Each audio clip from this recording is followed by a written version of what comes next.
Hati-hati di jalan yang terjal, kalau tidak ingin terjatuh. Yuk semua jawab salam Pak Jalal. Assalamualaikum warahmatullahi wabarakatuh. Kembali lagi di ruang kelas Bahasa Indonesia bersama Pak Jalal.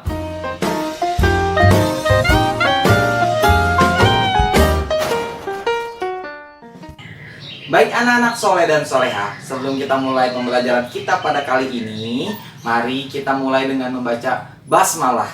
Bismillahirrahmanirrahim. Semoga dengan mengawali kegiatan pembelajaran kita dengan mengucap nama Allah, Allah berikan kita kemudahan, pemahaman yang luas, dan keberhasilan untuk masa depan kita. Amin amin ya robbal alamin. Baik anak-anak, kali ini kita akan belajar mengenai teks prosedur.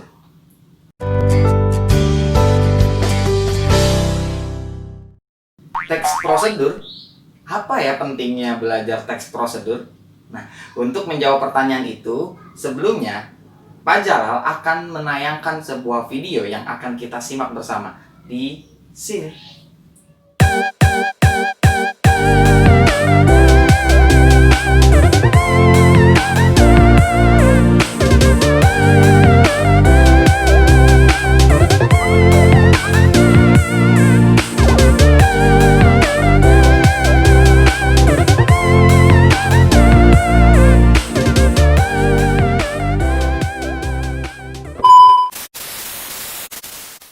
Dari tayangan tersebut, kita bertanya-tanya, apa fungsinya sebuah teks prosedur untuk seorang dokter, seorang arsitek, dan juga seorang koki? Sepertinya ada satu jawaban yang membuat semuanya sama, yaitu ketiga profesi tersebut membutuhkan sebuah prosedur atau langkah-langkah atau metode atau cara dalam melakukan setiap pekerjaannya. Bayangkan apabila seorang arsitek tidak melakukan sebuah prosedur yang baik di dalam pengerjaannya, maka tentunya dia tidak akan bisa membuat sebuah rancang bangunan dan kualitas bangunan yang baik.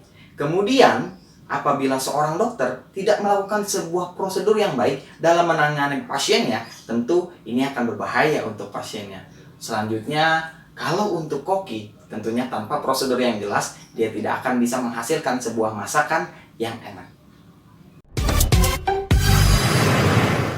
Jadi, dapat kita simpulkan bahwa teks prosedur berarti suatu teks yang berisi informasi mengenai cara, langkah-langkah, atau metode dalam melakukan sesuatu. Dalam kehidupan sehari-hari, kita sering menemui bentuk-bentuk dari teks prosedur loh. Contohnya di resep masakan, atau di sebuah tutorial, tips and trick, dan juga petunjuk penggunaan suatu barang. Nah, selanjutnya kita membahas mengenai struktur dari teks prosedur. Teks prosedur memiliki 3 struktur. Yang pertama, pernyataan umum. Yang kedua, langkah-langkah. Dan yang ketiga, penegasan ulang. Di dalam contoh ini, kita bisa melihat sebuah teks prosedur yang berjudul Cara Menanam Buah Naga. Teks ini terdiri dari 3 paragraf. Paragraf 1, 2, dan 3 yang kemudian dapat kita identifikasi strukturnya, mana yang merupakan pernyataan umum, mana yang merupakan langkah-langkah, dan mana yang merupakan penegasan ulang. Tapi sebelumnya, untuk dapat menentukan hal tersebut, kita harus mengetahui dulu bahwa pernyataan umum biasanya berisi sebuah pengertian, definisi, tujuan, atau manfaat dari teks prosedur.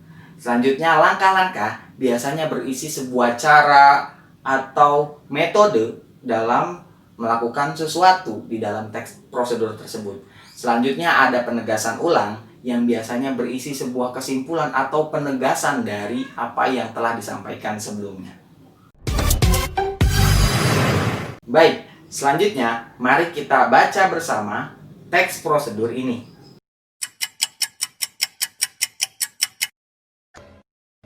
Setelah membaca teks tersebut, mari kita mengidentifikasi. Paragraf pertama berisi tentang pengertian, berisi tentang manfaat, dan berisi tentang tujuan. Maka, paragraf pertama merupakan struktur pernyataan umum. Untuk paragraf kedua, di sini ada tahapan-tahapan. tahap pertama, tahap kedua, ketiga, dan seterusnya. Di sini juga berisi perintah, larangan, dan juga saran. Maka jelas bahwa paragraf kedua berisi tentang langkah-langkah. Yang ketiga, di sini ada sebuah kesimpulan dan juga sebuah penegasan dalam sebuah teks prosedur. Maka jelas di sini memiliki struktur penegasan ulang. Selanjutnya, kita akan menandai ciri umum dari teks prosedur yang akan kita cari pada bagian langkah-langkah, yaitu kalimat perintah, kalimat saran, dan kalimat larangan. Langsung saja, di langkah pertama ada kalimat siapkan pot terlebih dahulu.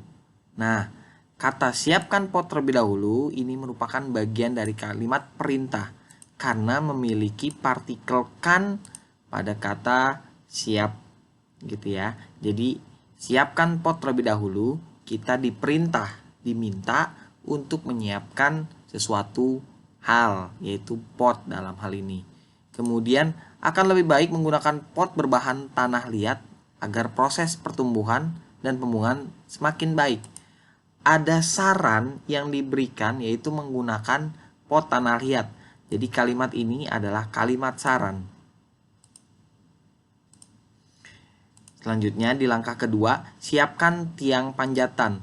Nah, kata ini menunjukkan adanya sebuah perintah, yaitu ditandai dengan ada kata siapkan pada partikel kan.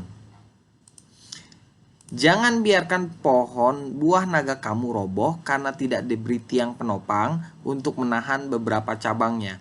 Ada kata jangan yang merupakan bagian dari larangan. Maka kalimat ini adalah kalimat larangan.